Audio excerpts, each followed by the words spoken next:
So here we have several scientists believe that there is a meeting point between science and spirituality, and that is consciousness.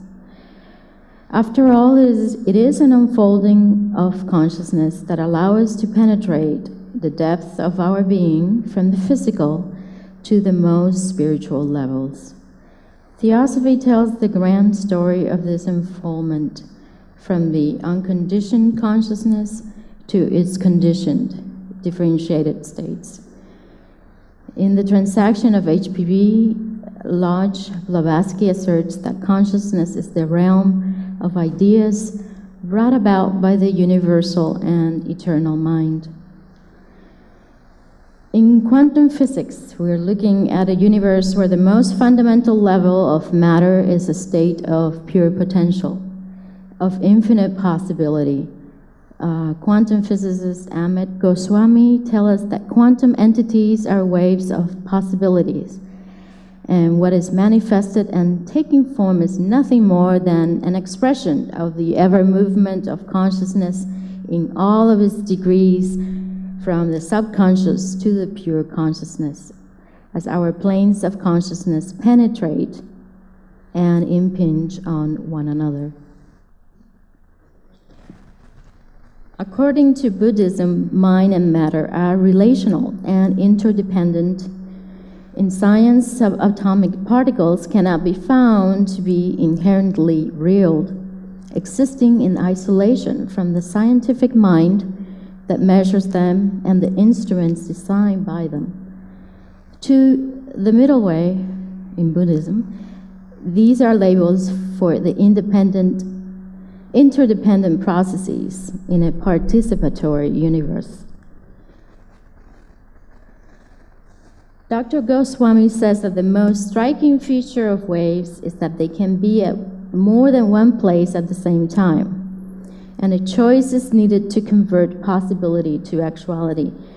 Who chooses, he's asked. It is consciousness per se. When we are in God consciousness, our choice from quantum possibilities are creative and discontinuous.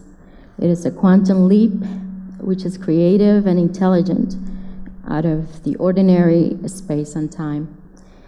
In ego consciousness, the choice is restricted to conditioned alternatives as it emanates from the past, and continuity seems to reign.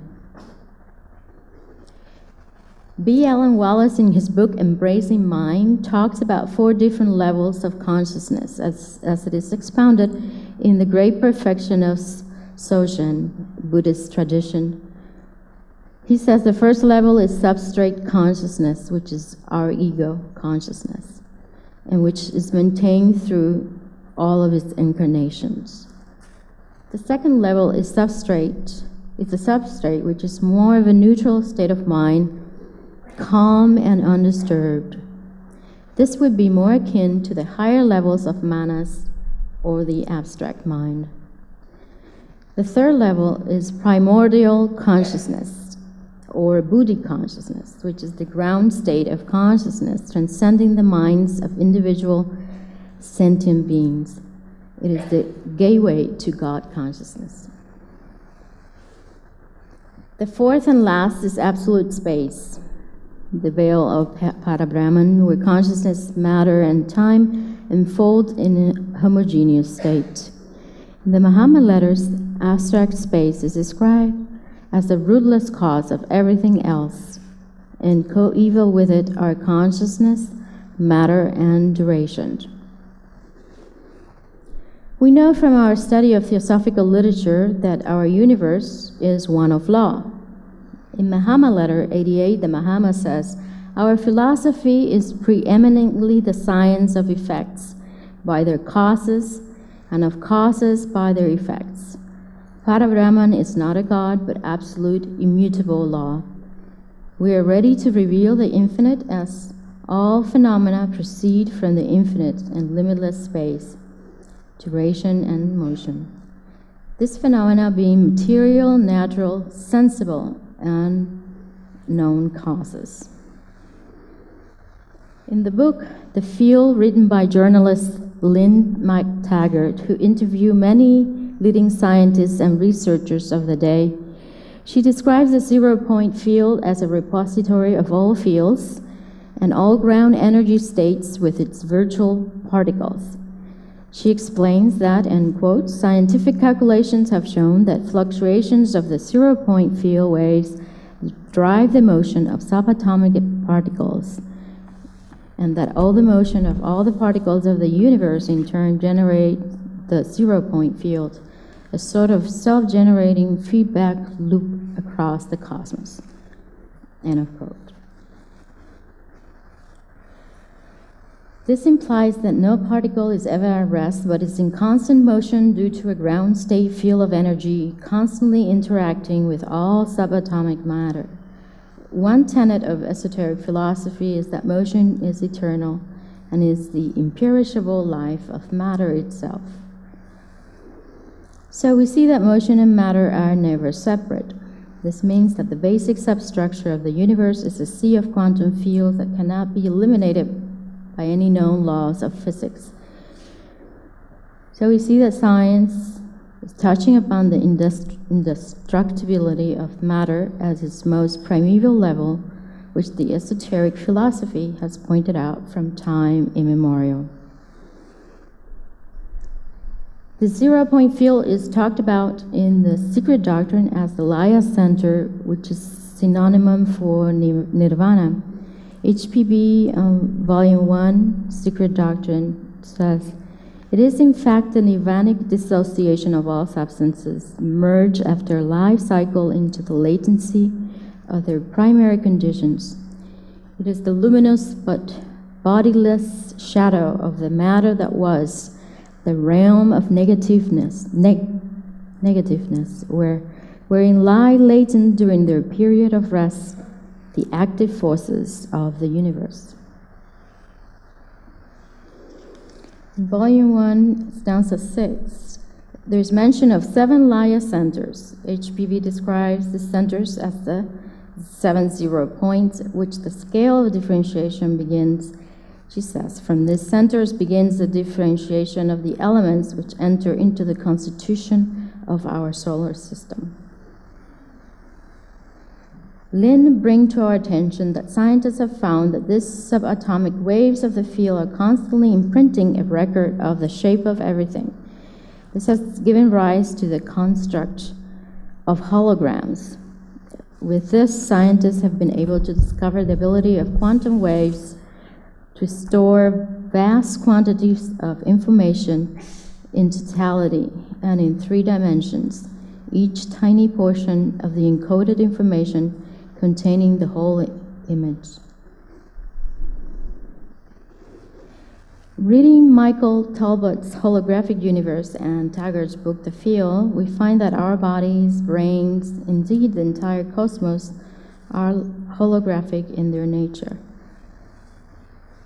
An example of this is seen in Dr. Bryburn's ability to use the concept of holography and apply it to the brain functioning. He could explain once and for all that memories were distributed throughout the brain. After all, patients who had had portions of their brains removed for medical reasons never suffered the loss of specific memories. He now was able to see that every part of the brain contained all the information necessary to recall a whole memory. In addition, holography was able to explain why our brains were able to store so many memories in so little space. The cosmos as a hologram.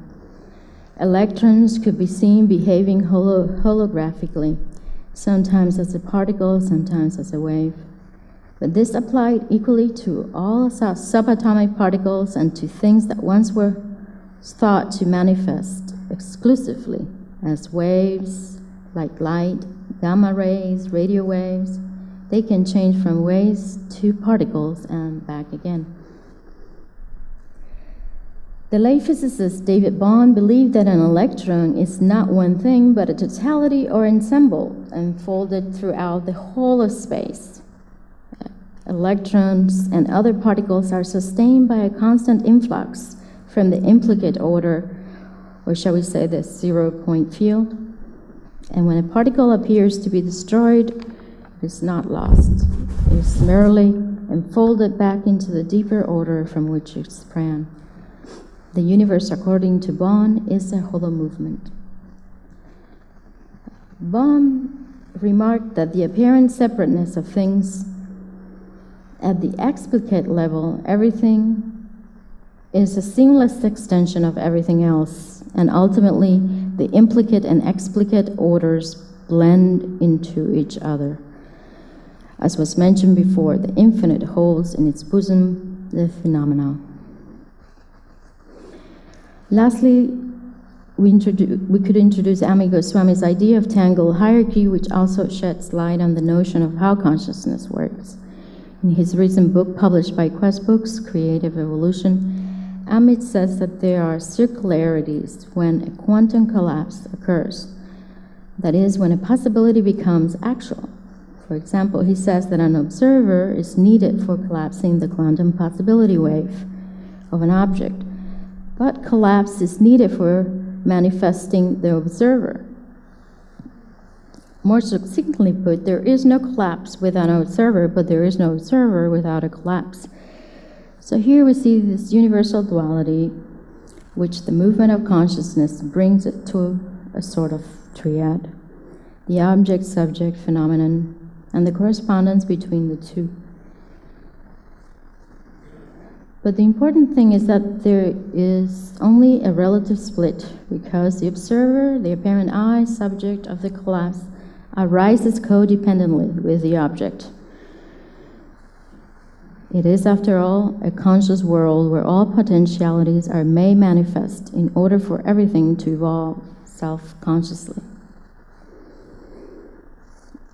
In Mahama Letter 93, our elder brothers assert further that spirit, life, and matter are not natural principles existing independently of each other, but the effects of combinations produced by eternal motion in space. The idea of pure spirit as a being or an existence is a chimera, gigantic absurdity. And to bring this back to our discussion, this is what we have when Dr. Goswami talks about a tangled hierarchy, where all levels of existence impinge on one another and cannot exist in and by of themselves. So we must take ourselves by the hands and realize that we participate and co-create our destinies from within and without. Consciousness is the unfoldment of life, and we're constantly affecting its landscape by our perceptions and attitudes. Thank you very much.